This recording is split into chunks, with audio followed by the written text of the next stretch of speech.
एक शेर से शुरुआत करते हैं। अर्ज़ किया है ज़रा गौर फरमाइएगा और देखिएगा लड़के के नुक्ते सारे ठीक हैं। तो क्या है शेर? नए मंज़र के ख्वाबों से भी डर लगता है उनको, नए मंज़र के ख्वाबों से भी डर लगता है उनको, पुराने मंज़रों से जिनकी आँखें कट चुकी हैं। खुशबीर सिंह शाद का ये शेर आज के दिन मौजूद है। कोरोना का दंश झेल रही दुनिया के सामने नई महामारी का खतरा है। 23 जुलाई को विश्व स्वास्थ्य संगठन यानी कि WHO ने मंकी पॉक्स को ग्लोबल हेल्थ इमरजेंसी घोषित कर दिया है। पिछले 2.5 बरस में आई ये दूसरी ग्लोबल हेल्थ इमरजेंसी है। हम दुनियादारी के एक एपिसोड में मंकी पॉक्स के बारे में आपको विस्तार से बता चुके हैं, क्या है, कैसे फैलता है, बचाव के उपाय क्या है, आदि इत्यादि। देखना हो तो आपको डिस्क्रिप्शन में उस एपिसोड का लिंक मिल जाएगा। आज के दिन हम जानेंगे ग्लोबल हेल्थ इमरजेंसी क्या होती है, WHO ने मंकी पॉक्स को इस कैटेगरी में क्यों रखा, दुनिया भर में मंकी पॉक्स से बचाव के लिए क्या तैयारियां हो रही हैं और WHO के ऐलान से क्या बदलने की संभावना है। नमस्ते, मेरा नाम सौरभ द्विवेदी। ये है ललन टॉप का अंतर्राष्ट्रीय प्रसंगों से जुड़ा रोजाना का कार्यक्रम दुनियादारी। Brought to you by Kuku FM. Download the app now. दुनियादारी के इस एपिसोड के सहयोगी हैं कुकू FM। ये एक ऑडियो बुक प्लेटफॉर्म है। यहाँ पर आप एक किताब पढ़िए हमारे रिकमेंडेशन से, how to prevent the next pandemic, यानी अगली महामारी से बचाव कैसे करें, उसको कैसे रोकें। अगर आप इस ऑडियो बुक प्लेटफॉर्म का प्रीमियम सब्सक्रिप्शन लेते हैं तो आपको 50% की छूट भी मिलेगी। कोड डालना पड़ेगा LT50। ज़्यादा जानकारी डिस्क्रिप्शन में मिलेगी। अब आगे बढ़ते हैं, मंकी पॉक्स पर आते हैं, ग्लोबल हेल्थ इमरजेंसी पर आते हैं। 21वीं सदी की शुरुआत में दुनिया के कई देशों में सीवियर एक्यूट रेस्पिरेटरी सिंड्रोम यानी सार्स फैला। सार्स कोरोना वायरस का पहला केस नवंबर 2002 में चीन में सामने आया था। चीन ने WHO को 3 महीने बाद इसकी जानकारी दी थी। फिर मार्च 2003 में WHO ने ग्लोबल अलर्ट जारी किया। सार्स पर काबू पाते पाते मई 2004 का वक्त आ गया और तब तक इस बीमारी ने 29 देशों में पांव पसार लिए थे और 774 लोगों की ज्ञात मृत्यु हो चुकी थी। सार्स के समय यह आकलन किया गया कि अलर्ट जारी करने में देरी के चलते महामारी का दायरा काफ़ी बढ़ गया। महामारी का साझा जवाब देने के लिए कारगर मैकेनिज्म की कमी भी महसूस की गई।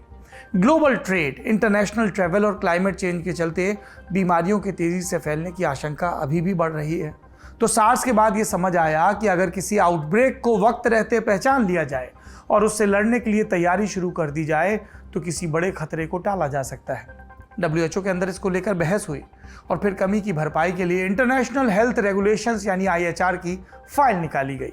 IHR पब्लिक हेल्थ से जुड़े कानूनी नियमों का एक पुलिंदा है, सब मेंबर्स पर लागू होता है। 196 देशों ने इन रेगुलेशंस को मान्यता दी है और इसके जरिए इंटरनेशनल कम्युनिटी को किसी बीमारी के खतरे से निपटने में मदद की जाती है। IHR को 1969 में वर्ल्ड हेल्थ असेंबली ने अडॉप्ट किया था। वर्ल्ड हेल्थ असेंबली WHO की सबसे बड़ी इकाई है। 2004 पर फिर आते हैं। सार्स महामारी के बाद इस IHR में कई बदलाव किए गए। इन बदलावों में सबसे अहम था ग्लोबल हेल्थ इमरजेंसी की घोषणा। कहा गया कि ऐसी कोई बीमारी या पब्लिक हेल्थ से जुड़ी घटना जिससे पूरी दुनिया को खतरा लगे उसे public health emergency of international concern यानी PHEIC का दर्जा दिया जाएगा। अब सवाल ये आता है कि किस घटना को इस कैटेगरी में गिना जाए ग्लोबल हेल्थ इमरजेंसी में, जो गंभीर हो, अभूतपूर्व हो और जिसकी पहले से किसी ने कल्पना ना की हो। ये तो एक पैरामीटर है जो किसी देश की सीमा से परे जाकर पब्लिक हेल्थ को प्रभावित करे और जिसके लिए इंटरनेशनल कम्युनिटी को साथ मिलकर काम करने की ज़रूरत हो। कोई बीमारी पब्लिक हेल्थ इमरजेंसी है या नहीं, ये तय कौन करता है? इसके लिए IHR की संस्था है जिसका नाम है इमरजेंसी कमेटी। इसमें दुनिया भर के सबसे दिग्गज हेल्थ एक्सपर्ट्स शामिल होते हैं। IHR के एक्सपर्ट्स का एक रोस्टर है। जिस बीमारी पर चर्चा की ज़रूरत होती है उसके अनुसार रोस्टर में से एक्सपर्ट्स निकाले जाते हैं और फिर उन्हें मिलाकर इमरजेंसी कमेटी का गठन किया जाता है। ये कमेटी किसी स्वास्थ्य संकट से निपटने के लिए रास्ते सुझाती है। कमेटी की सलाह पर डायरेक्टर जनरल और सदस्य देश फैसला लेते हैं। इसके सुझावों की हर 3 महीने पर समीक्षा भी की जाती है। मंकी पॉक्स को लेकर इमरजेंसी कमेटी की पहली बैठक जून 2022 में हुई थी। इस बैठक में एक्सपर्ट्स ने इमरजेंसी की घोषणा करने की सलाह नहीं दी थी। उनका कहना था कि बीमारी अभी प्राइमरी ग्रुप से बाहर नहीं निकली है, यानी मंकी पॉक्स संक्रमण से चुनिंदा लोगों को छोड़कर दूसरों को कोई खतरा नहीं है। फिर 23 जुलाई को कमेटी ने दूसरी बैठक की और इसमें सभी सदस्य इमरजेंसी के ऐलान को लेकर एकमत नहीं दिखे। इस बात को लेकर सहमति नहीं बन पा रही थी कि मंकी पॉक्स को पब्लिक हेल्थ इमरजेंसी घोषित किया जाए या नहीं। आखिर में डायरेक्टर जनरल ने उनकी सलाह को नजरअंदाज कर मंकी पॉक्स को पब्लिक हेल्थ इमरजेंसी घोषित कर दिया। संभवतः पहली बार ऐसा हो रहा है जब डायरेक्टर जनरल ने सलाहकारों की राय से इतर जाकर किसी हेल्थ इमरजेंसी का ऐलान किया है। अभी तक के इतिहास में 7 बार पब्लिक हेल्थ इमरजेंसी घोषित की गई है। पहली बार 2009 में स्वाइन फ्लू के मामले में और अभी मंकी पॉक्स के केस में। फिलहाल 3 बीमारियों को लेकर इमरजेंसी अलर्ट लागू है: पोलियो, कोविड-19 और मंकी पॉक्स। WHO के ऐलान से क्या बदलेगा, ये सवाल आपके मन में आ सकता है। मंकी पॉक्स अभी तक 75 देशों में फैल चुका है। अब तक इससे 16,000 से ज़्यादा लोग प्रभावित हो चुके हैं। संक्रमण के अधिकतर मामले अफ्रीका और यूरोप के देशों में सामने आए हैं, लेकिन इसका दायरा लगातार बढ़ रहा है। 24 जुलाई को भारत में भी मंकी पॉक्स का पहला मामला सामने आया। कहा जा रहा है कि जैसे जैसे टेस्टिंग की संख्या बढ़ेगी वैसे वैसे संक्रमण का ग्राफ भी ऊपर जाएगा। WHO के ऐलान के बाद दुनिया भर के देश साथ मिलकर इसका सामना करने के लिए तैयारी भी कर सकेंगे। अभी तक मंकी पॉक्स को किसी सामान्य बीमारी की तरह लिया जा रहा था। इमरजेंसी के ऐलान के बाद सदस्य देश अपने संसाधन और फंड मंकी पॉक्स की तरफ डाइवर्ट करेंगे। इसके अलावा मेंबर कंट्रीज मंकी पॉक्स का इलाज तलाशने और संक्रमण रोकने की दिशा में भी ज़रूरी कदम उठाएंगे। वैक्सीन में निवेश करेंगे, दूसरे देशों के साथ इसे साझा करेंगे और उम्मीद ये कि कोऑर्डिनेशन बिठाकर इस संक्रमण से निपटेंगे। अब थोड़ा यहाँ पर ठहरकर रिकैप करते हैं कि मंकी पॉक्स आया कहाँ से। साल था 1958। डेनमार्क की राजधानी कोपेनहेगन के रिसर्च सेंटर में रखे बंदरों में स्मॉल पॉक्स जैसे दिखने वाले 2 मामले सामने आए। लक्षण स्मॉल पॉक्स से मेल खाते थे पर थोड़ा सा अलग थे। फिर ऐसे ही केस चिड़ियाघर में रखे गए जानवरों में भी देखे गए। अब चूंकि ये वायरस पहली बार बंदरों में मिला था, इसी वजह से इसे नाम दिया गया मंकी पॉक्स। इंसानों में मंकी पॉक्स का पहला मामला 1970 में सामने आया, अफ्रीकी देश डेमोक्रेटिक रिपब्लिक ऑफ कॉन्गो यानी DRC में। बसानकुसु शहर में स्मॉल पॉक्स जैसे ही कुछ केस पकड़ में आए, मरीजों के शरीर पर फोड़ा निकल आया, बुखार भी था। केस चौंकाने वाला, क्योंकि एक भी संक्रमण इंसान से इंसान में नहीं फैला था। सभी पीड़ित किसी न किसी जानवर के संपर्क में आए थे। जांच के बाद उनमें मंकी पॉक्स का पता चला था। 1971 में DR कॉन्गो को स्मॉल पॉक्स से मुक्त घोषित कर दिया गया, लेकिन मंकी पॉक्स का प्रकोप बरकरार रहा। DR कॉन्गो के बाद ये Liberia, Ivory Coast, Sierra Leone, Nigeria, Benin, Cameroon, Central African Republic, Gabon और साउथ सूडान जैसे देशों में मिले। ये सब अफ्रीका के देश हैं। सेंट्रल और वेस्ट अफ्रीका में मंकी पॉक्स ज़्यादा खतरनाक नहीं था, यानी मृत्यु दर 1% से भी कम थी। अगर 100 लोगों को होता था तो एक के भी मरने की आशंका नहीं थी, उससे कम थी। इसकी तुलना में DR कॉन्गो में बात करें तो मृत्यु दर लगभग 10% थी, यानी 100 को मंकी पॉक्स हुआ तो 10 लोग मर गए। 20वीं सदी के अंत तक मंकी पॉक्स का प्रकोप अफ्रीका तक सीमित रहा। अफ्रीका से बाहर मंकी पॉक्स का पहला केस मई 2003 में सामने आया। अमेरिका के विस्कॉन्सिन में 3 साल के एक बच्ची को पालतू प्रेरी डॉग ने काट लिया। काटे जाने के बाद बच्ची को बुखार आया, शरीर पर निशान बनने लगे। जांच के बाद मंकी पॉक्स वायरस की पुष्टि हुई। हफ्ते भर बाद बच्ची की मां भी बीमार पड़ गई। जुलाई 2003 तक विस्कॉन्सिन, इलिनॉइस और इंडियाना में 70 से ज़्यादा केस इसके दर्ज हो चुके थे। इसके बाद सोर्स की तलाश शुरू हुई तो पता चला कि अप्रैल 2003 में घाना से जानवरों की एक खेप टेक्सास में उतरी थी। इसमें 6 तरह के रोडेंट और बाकी जानवर थे। इनमें कई जानवरों में मंकी पॉक्स का वायरस था। टेक्सास में उन्हें प्रेरी डॉग्स की दुकान के पास रखा गया और वहां से ये वायरस उनमें आया और फिर इंसानों में फैल गया। अमेरिकी हेल्थ एजेंसियों ने जल्द ही इस पर काबू पा लिया। उन्होंने अफ्रीका से रोडेंट्स के आयात पर रोक भी लगा दी। लोगों को स्मॉल पॉक्स की वैक्सीन लगाई गई, बड़े पैमाने पर ट्रैकिंग और टेस्टिंग हुई और आखिरकार इसके संक्रमण को थाम लिया गया। 2003 के बाद अमेरिका में मंकी पॉक्स का केस जुलाई और नवंबर 2021 में मिला, इतने गैप के बाद। पर यह स्थानीय संक्रमण का मामला नहीं था। दोनों दफा संक्रमित व्यक्ति नाइजीरिया से लौटा था। अभी तक दुनिया भर में मंकी पॉक्स वायरस का विस्फोट 8 बार हुआ है। हर बार संक्रमण को आसानी से नियंत्रित कर लिया गया है। अब सवाल यह है कि मंकी पॉक्स है क्या? ये एक वायरस है। इसके संक्रमण से इंसानों में बुखार होता है, शरीर पर चकत्ते निकल आते हैं। मंकी पॉक्स वायरस के 2 मुख्य स्ट्रेन हैं, कॉन्गो स्ट्रेन और वेस्ट अफ्रीकन स्ट्रेन। कॉन्गो में मिला स्ट्रेन 10 गुना ज़्यादा संक्रामक और खतरनाक है।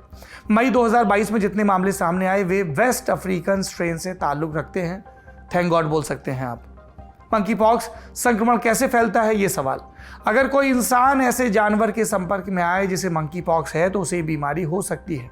अगर मंकी पॉक्स वायरस से ग्रसित कोई जानवर काट ले तब भी बीमारी हो सकती है। मंकी पॉक्स वायरस से पीड़ित व्यक्ति के संपर्क में आने से भी वायरस फैल सकता है। पीड़ित व्यक्ति से स्किन कांटेक्ट होने पर भी संक्रमण हो सकता है। क्या मंकी पॉक्स से दुनिया को डरने की जरूरत है? जवाब हाँ भी है और नहीं भी। अभी तक मंकी पॉक्स के जितने मामले सामने आए उनमें से ज्यादातर समलैंगिक संबंध बनाने वाले पुरुषों से हैं। यूके में 97% केस समलैंगिक पुरुषों में देखने को मिले हैं। जानकारों का कहना है कि यह संक्रमण दूसरी कैटेगरी के लोगों में फैलने की आशंका कम है। यूरोप और अमेरिका में मंकी पॉक्स संक्रमण की रफ्तार घट रही है, लेकिन ये दूसरी लहर के आने की आहट भी हो सकती है। अमेरिका के पास मंकी पॉक्स की 2 वैक्सीन हैं। इन्हें असल में स्मॉल पॉक्स के लिए बनाया गया था। ये वैक्सीन मंकी पॉक्स पर भी कारगर रही, लेकिन इनकी संख्या सीमित है। अगर संक्रमण की रफ्तार तेज हुई तो इसे काबू कर पाना मुश्किल होगा। यानी अभी सतर्कता और सावधानी बरतने का वक्त है। अगर दुनिया भर की सरकारों ने WHO के अलर्ट को गंभीरता से लिया और पहले से तैयारी शुरू कर दी तो किसी बड़े खतरे से बचा जा सकता है। गंभीर नहीं रहे तो कुछ भी मुमकिन है। कोरोना का उदाहरण हमारे सामने है। इस उदाहरण से सबक लेंगे या संख्या में इजाफा करेंगे? Let's see. मंकी पॉक्स से जुड़े अपडेट पर हमारी नज़र बनी रहेगी और जो अपडेट्स हैं वो भी हम आप तक पहुंचाते रहेंगे।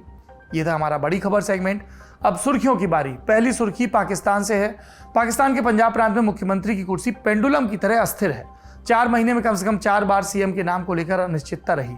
हालिया घटनाक्रम 22 जुलाई का है। उस दिन पंजाब विधानसभा में सीएम चुनने के लिए वोटिंग कराई गई। मुख्य मुकाबला पाकिस्तान मुस्लिम लीग नवाज के हमजा शहबाज और पाकिस्तान मुस्लिम लीग कायदे आजम के चौधरी परवेज इलाही के बीच था। हमजा को पाकिस्तान पीपल्स पार्टी यानी PPP और दूसरी छोटी मोटी पार्टियों का समर्थन था, जबकि परवेज इलाही को इमरान खान की पाकिस्तान तहरीक इंसाफ PTI सपोर्ट कर रही थी।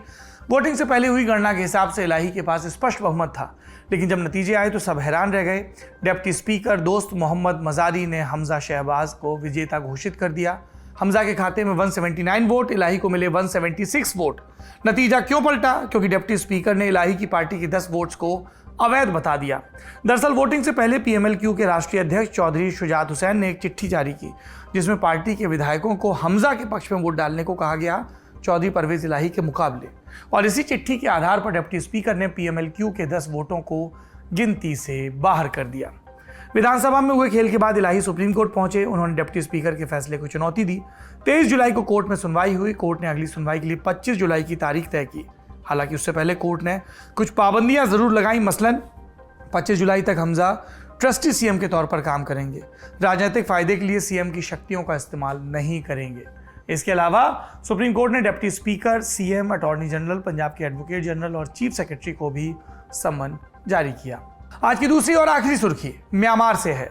म्यांमार की मिलिट्री हुंटा ने लोकतांत्रिक अधिकारों की लड़ाई लड़ने वाले 4 सामाजिक कार्यकर्ताओं को फांसी पर चढ़ा दिया। इनमें से एक सांसद भी रह चुके थे। वे आंग सान सूची के करीबी थे, बाकी 3 राइटर। इन्हें जनवरी 2022 में सजा सुनाई गई थी। चारों ने इसके खिलाफ अपील भी की थी। जून में इनकी अपील खारिज कर दी गई थी। कोर्ट की सुनवाई बंद दरवाजों के पीछे हुई। जानकारों का कहना है इन मामलों में दिखावे के लिए ट्रायल चलाया गया था। फैसला पहले से तय था। म्यांमार में मौत की सजा पर कानूनन प्रतिबंध नहीं है, फिर भी इस पर अघोषित रोक थी। यूनाइटेड नेशंस के मुताबिक म्यांमार में आखिरी बार किसी को मौत की सजा 1988 में दी गई थी।